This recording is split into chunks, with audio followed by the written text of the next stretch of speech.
Hi folks, my Brookfield's here. Hope you enjoyed that little tune. We're going to follow the same formula again today on the Blues Show. Episode 2, Season 3.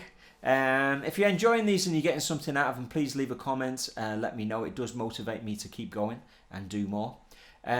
So like I said, yeah, we're going to do the same formula today. I wrote a little intro ahead, soloed for 4 choruses to a concept, and then played the head, and the outro is the same as the intro.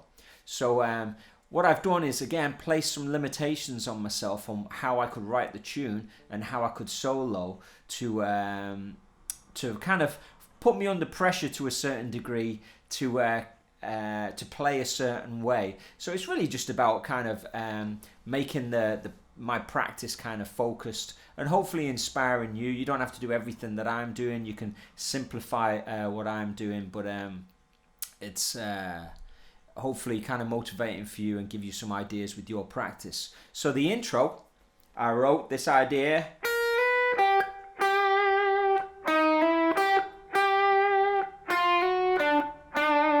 And the reason I've written this bit, that goes with the G, and then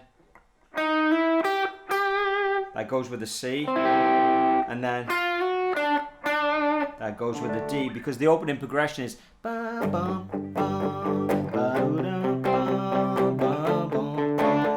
then on the bass, but on the guitar, those double stops. So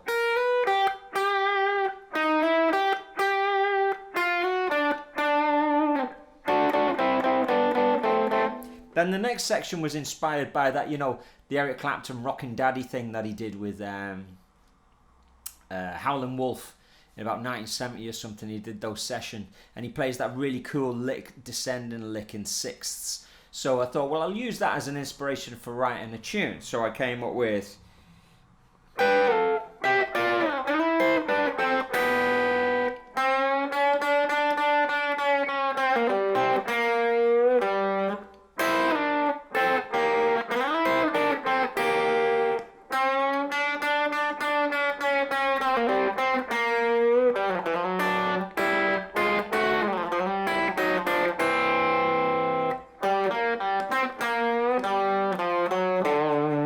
so you can see there's a lot of sixths in there. So it's a sixth exercise, and they are you hear them a lot in everything from pop music to blues and that. So I'll play that one more time really slow. So you've got this.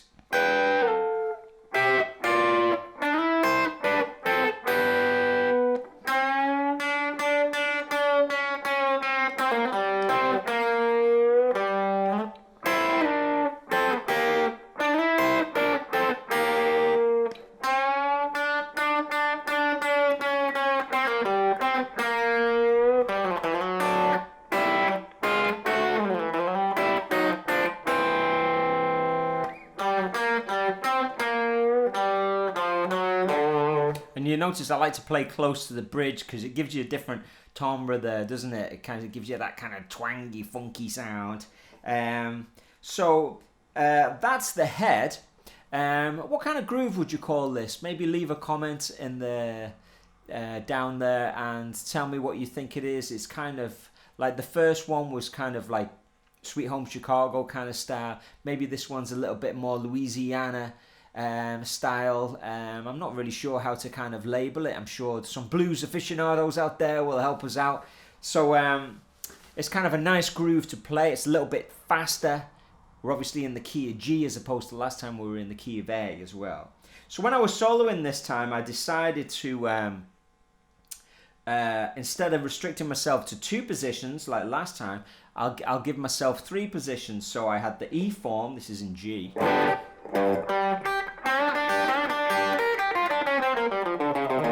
And I can move up to the D form and the C form. So that's all minor blues up there, and I am allowing myself major blues as well. So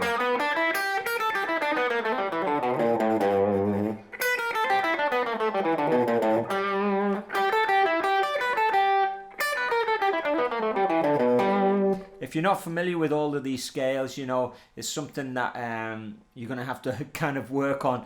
It's out of the scope of this lesson, but, you know, learn the minor blues in all 5 positions, learn the major blues in all 5 positions, and learn them sitting on top of each other.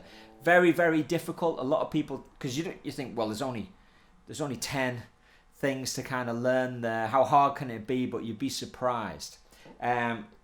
So we'll talk about it a little bit more in future episodes. But what I'm trying to explain here is my concept for soloing there. So I was on the G form, and then I could go up to the D and play in the C as well.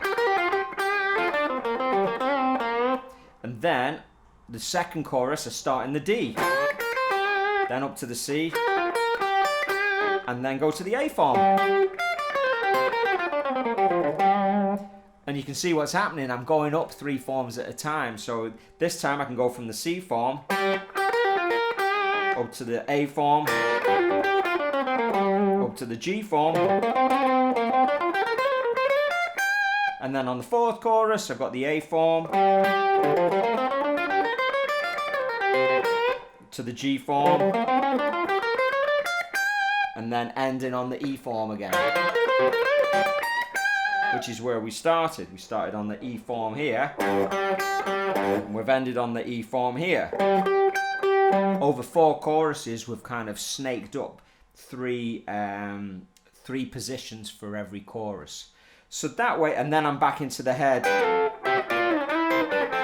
you know, and I'm in the perfect position to kind of play the head. The outro is the same as the intro.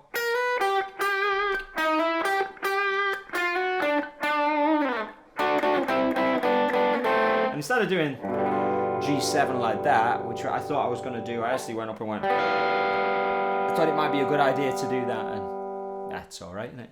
So there you go, episode 2 of the Blues Show, season 3. I hope you're enjoying it. I'm keeping these lessons kind of like pretty concise and short. I don't want them to kind of get too rambling.